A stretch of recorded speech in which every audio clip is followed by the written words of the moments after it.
Hey everyone, welcome to episode 13 of my podcast, Is Breakfast Included? Now today on the podcast, I sit down with former Pantera and Lord Tracy singer, Terry Glaze. Terry tells us a few stories about that time in his life and what he's been up to since then and what we can expect from him in the coming months. We had a lot of fun with this one. Let's check it out. Let everyone know who you are, man. Hey everybody, this is Terry Glaze from Lord Tracy and Raised by Gods and Evel Frehley. Right on, man. Thanks for doing this. Yeah, my pleasure. How you doing? Good. You're out there in Maryland, correct? Yeah, just outside of DC in Maryland. Yes. Cool. You got anything going on pretty cool today? Yeah, I mean, life it's been good and get to play music every day and it's pretty good. Right on, man. Well, I'll get this out of the way first, and then we'll get into everything else. You were, you weren't the original singer for Pantera. You were the original second guitar player in Pantera, correct? Yeah. High school band, we put it together, and me and my friend Tommy Roberts. No, not Tommy Roberts. Back up. I'm getting it forward ahead. My friend Tommy Bradford from 10th grade Bowie High School. We wanted to jam with Vinny Paul. And so we formed a band with Vince. And the deal was Vince would take our singer, Donnie Hart, if we would take his little brother, Daryl, this teeny little guy with an afro, who was, I think, in middle school then still. So we formed a band, a 5-piece, and started figuring out how to do it, jamming in their basement. And how did you go from being the guitar player to the singer? Well, Vince and Daryl's father was a recording engineer. And so early on, he would bring us in the studio. And so we started writing our own songs. And I always wanted to write songs. And that's kind of what happened. Early on, we were 5-piece and Donnie was singing. And me and Daryl were playing, harmony guitar parts and stuff. But once I started getting able to write songs, I really wanted to sing my own songs. And that's how it happened, where I kind of took that part of wanting to sing my own songs. And so that's how we went from 5-piece to 4-piece. Right on. And at the time, you guys were doing your own material, but you also did covers. What was the scene like? Was it mostly cover bands around that time? Oh, yeah.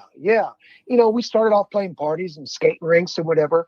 And then Vince and Daryl's dad, Jerry Abbott, who was a huge influence and supporter and everything, he, we got a Suburban and a trailer and a PA, and he was our first sound man because none of us were old enough to be in the bars. Back then, drinking age in Texas was 18, and it was insane crazy. So we would play, songs that people wanted to wiggle to, and then we started recording originals. And then the thought was, hey, you want to make a record? And we're like, yeah. And back then, I mean, we weren't really intimidated. We never really wanted to be the biggest band from Arlington, Texas. We thought, well, somebody's got to be the next Van Halen. Why not us? So we were so young and naive. We didn't know any reason that we couldn't do it. So we recorded a bunch of awful songs when we were teenagers and got better. And finally we had a group of how many ever songs are on that first record. And we put them out on vinyl and we did it all ourselves. And Vince's dad took our photos, our press kit photo, and we sold them off the bandstand. Yeah.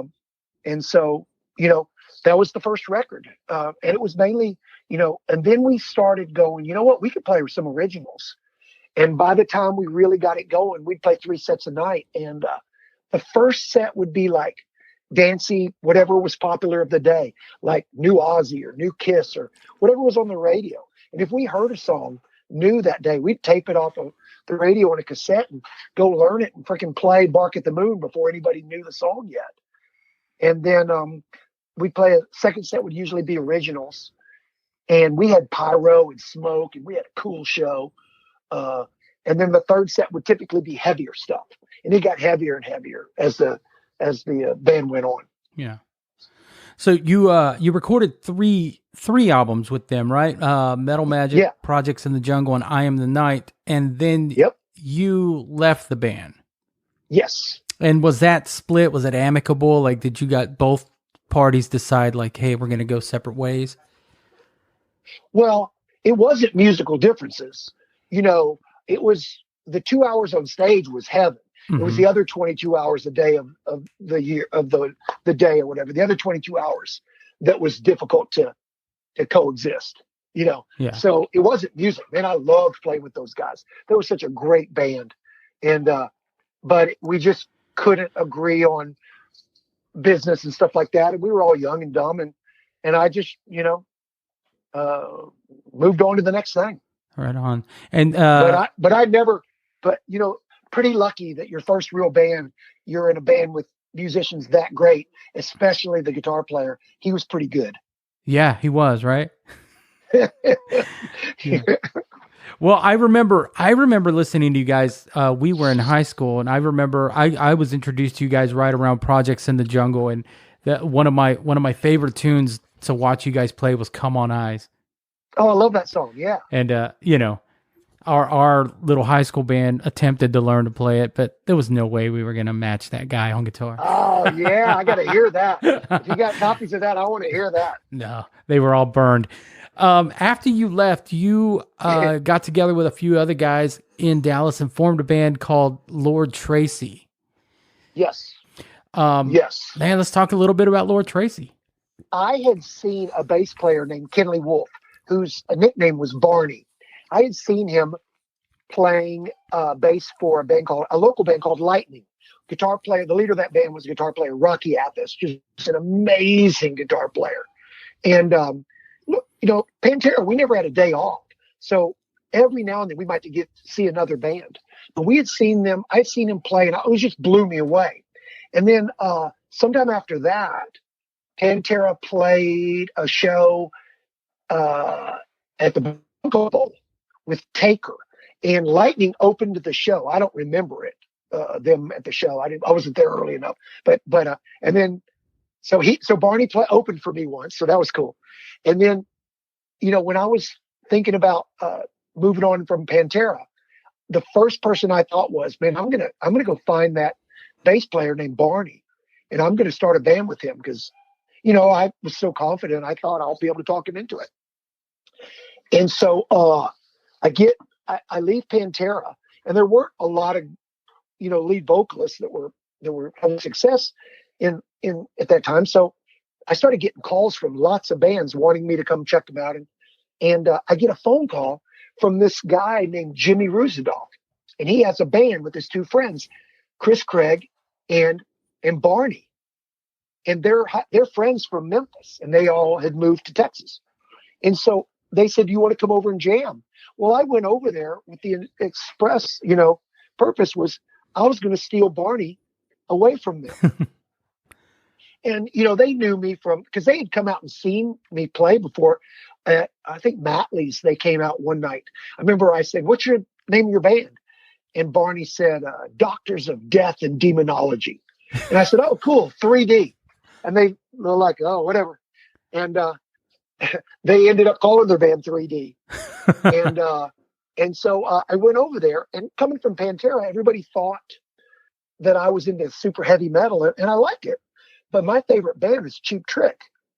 And so we're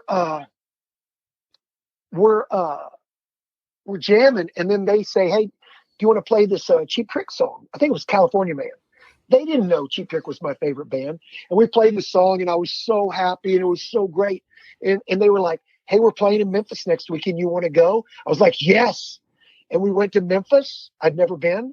And we played 2 nights, and at the end, it just worked. Click. And they were on stage, and they were like, "Do you want to join the band?" I was like, "Yes."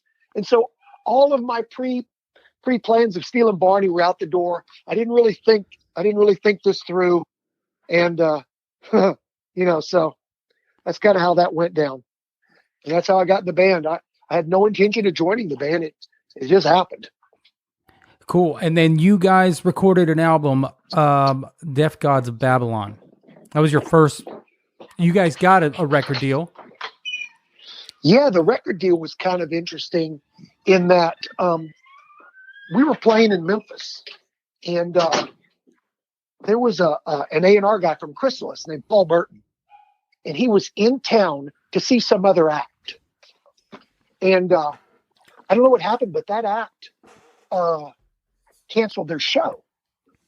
And Paul told me later, he said he just got a taxi cab and said, "Take me where there's live music." And so he walks into the bar where we're playing, and 15 minutes later, he's telling me, "I want to sign you guys." And then 2 weeks later, Chrysalis was there. And then as soon as you get one label interested, then all the labels started coming. Yeah. And then before you knew it, there were all kinds of record companies coming to see us. But the gist of the whole thing was, we worked really, really, really hard to be ready for that moment when opportunity walked in the door, and we had enough experience to keep our head up so we could recognize it. But it was a good day. Right on. And you guys recorded the album, you toured behind it, you had a single that went into the charts, Out With the Boys. Yeah. We did 2 songs. We had 2 videos on MTV back when they used to play music videos. Yeah.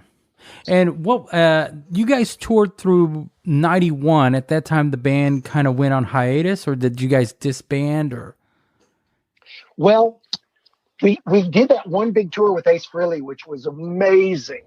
The only downside of that tour for me was that was before cell phones. And I don't have one picture with Ace. We hung out every night. You just took it for granted. I can't believe I don't have a picture. Yeah. But we had some business decisions with our manager, and ultimately, just like Pantera, it wasn't the music, but my MO. I tried to force a change. It did not happen, so I left the band, and that was the hiatus. And did you do anything after Lord Tracy as far as bands go? Did you continue making music? Just kind of step away for it for a while? No, I've never stopped. Went back to Texas. A friend of mine named Rob Cooper calls up and says, "I want to jam with you." And I was like, "Great." So he helped me put the band together with Dave Heineman, one of my best friends. He lives he used to live in Denton. I think he's down in Austin now. They've played for Solinger, correct? Yes, Dave Heineman. Great guitar player and an even better person. What a great guy. And on drums was Mike Millenan, who ended up playing in Goo Goo Dolls for years. He's now the drummer and band leader for Tanya Tucker. Oh, okay, cool. Incredible drummer. So that band was called Blowfish. And everybody piled in the car and drove to LA where I was living and slept on my floor. And we did demos at A&M, and it was an amazing band. We just didn't get a record deal. But on the side note of that, during the pandemic, I found the multi-track tapes of all those songs we recorded. And one of my best buddies, Brian Schubel, recording engineer mixer, has been mixing those songs out in San Diego, and I'm hoping to release them sometime. Oh man, that'd be great. It's so fun. The music is angry, and we're young, and I'm really excited to share the music with everybody. Cool. So that band went until 94, when my wife and I moved from LA to Maryland. We got LA money to move to Maryland so we could buy a house and have kids and have a family. Cool. And that's why I'm here. Right on. And Lord Tracy reunited in 2004. Was that like a planned, like, hey, we're going to get back together, or did you guys get back together for a certain reason, or like a show or something? I think it had taken time, for everybody to kind of mature, and I'm not sure move on. But I remember back then that all of us thought that the other guy wouldn't want to do it. Yeah. We all wanted to play, but it was one of those things where we finally asked each other to do it, and everybody was excited. We got back together, and it was almost like time, it was like no time had been from the last time we played. It was magic to play with those guys, and it always is. Yeah. And so we did a couple shows, and and it was a lot of fun. I ended up, you guys want to record a new record, and I had a bunch of songs, and that's where that all came from. Yeah, that same year, you guys also released Live at the Basement, which... Yeah, that was back with was that Z-Rock? I think, when Z-Rock used to do those radio broadcasts. Yeah. Yeah, and the Basement, wasn't that was a great venue, wasn't it? That was the greatest. What I remember about that was, I was so proud. Pantera had the record there for the gate, selling tickets and the money at the door. But I was so proud that Pantera had the record for the bar. Because, Pantera had all the young guys come, but Lord Tracy had construction workers come. And our guys drank a lot. So I was always so proud of our fans because, they tore it up pretty good. So I'm really proud of that. Yeah, I think to this day, when I drive there off Park in Greenville, no matter who I'm with or whatever, I always point and go, that's where the Basement was. That was a great night. I tell you a story that makes me think of every time. Daryl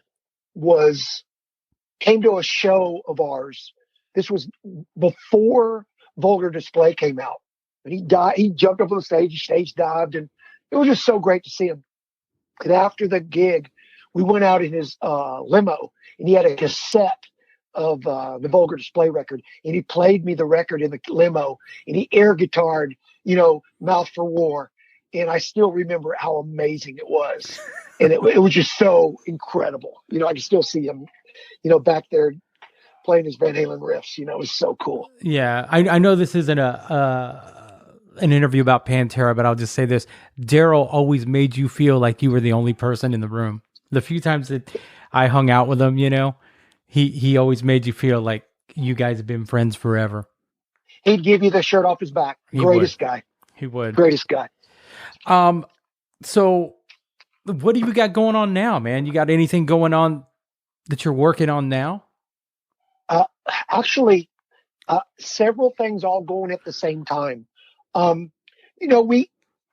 Pandemic hit all of us musicians and people who are in support of musicians like you, roadies or light guys or heck food guys, everybody that has to do with traveling and touring.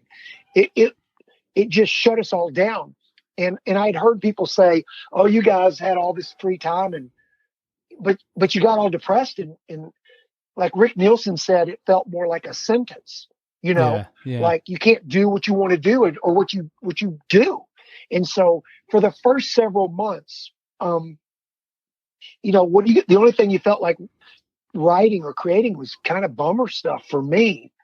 But out of that, I tried to take advantage of the opportunities and reached out to a lot of famous musicians that normally would never have been accessible to me because they will always be touring. Mm-hmm. But been working on a bunch of new songs. I was able to get a couple famous drummers and a couple a bass player who's one of my favorite in the world record on some songs for me. And then at the same time, I had been recording. I just finished a rock and roll EP with one of my best buddies, Tommy Roberts, out of Dallas. We have a brand new project called Evel Frehley. And it's, we got inspired by two of our heroes, Evel Knievel and Ace Frehley. so that's the idea on that. We got a 5-song EP. I think evelfrehley.com is finally up on the World Wide Web, and we're trying to get everything in a row. And hopefully we'll have some new music out soon. So I'm really excited about that. That's the newest thing right now. I've got some solo stuff that's being mixed right now.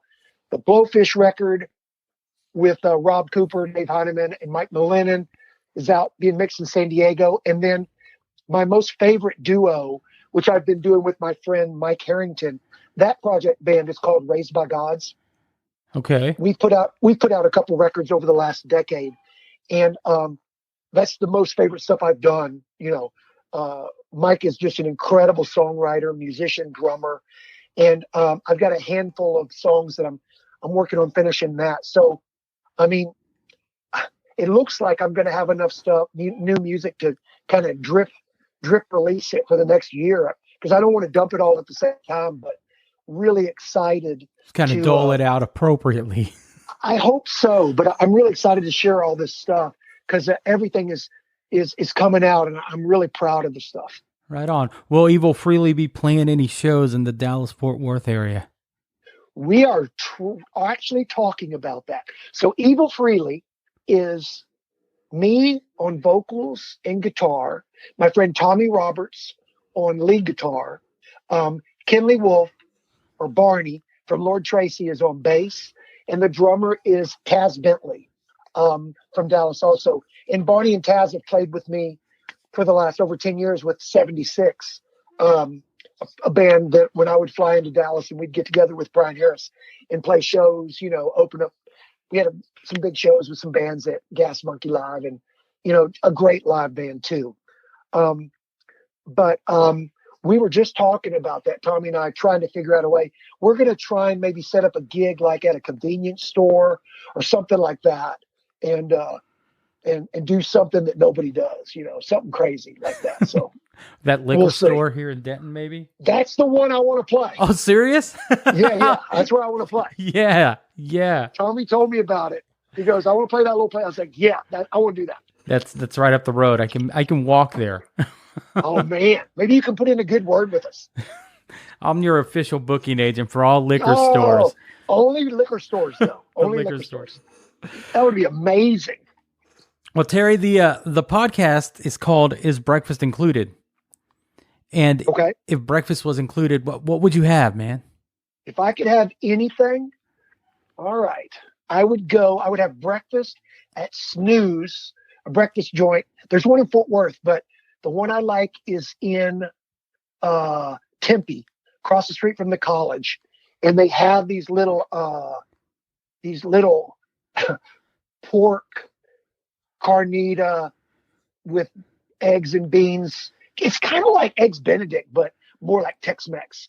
And I would have that, and I would have that with the hot sauce that they have there. And I can't think of the name of it, but my daughter Evelyn knows it. And they have a hot sauce right there that they do local. That's what I would have. And then I would hope that I would get the free pancake, because every day the waitress can give out 3 different pancakes if you're lucky.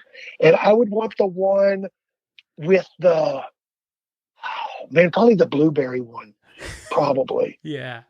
Not that I was being really specific about exactly what I would have for breakfast, but that would be a good one. That would be a good one. No, it was a very specific breakfast. I like it. I think it's been my favorite so far. probably a mimosa or 2. And I would also want a bite of everybody else's what they got, because I would hopefully that everybody else got something different.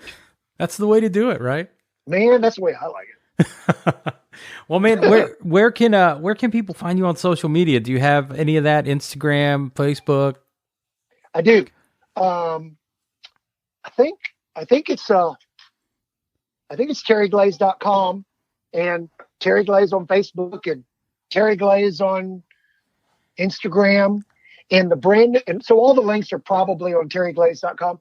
But actually since pandemic, I haven't really been doing anything on the website. Hopefully I'll update it. We just put up evelfrehley.com, and all there is a photograph with a place to put your email in. I think we have Evel Frehley on Instagram too. Raised by Gods.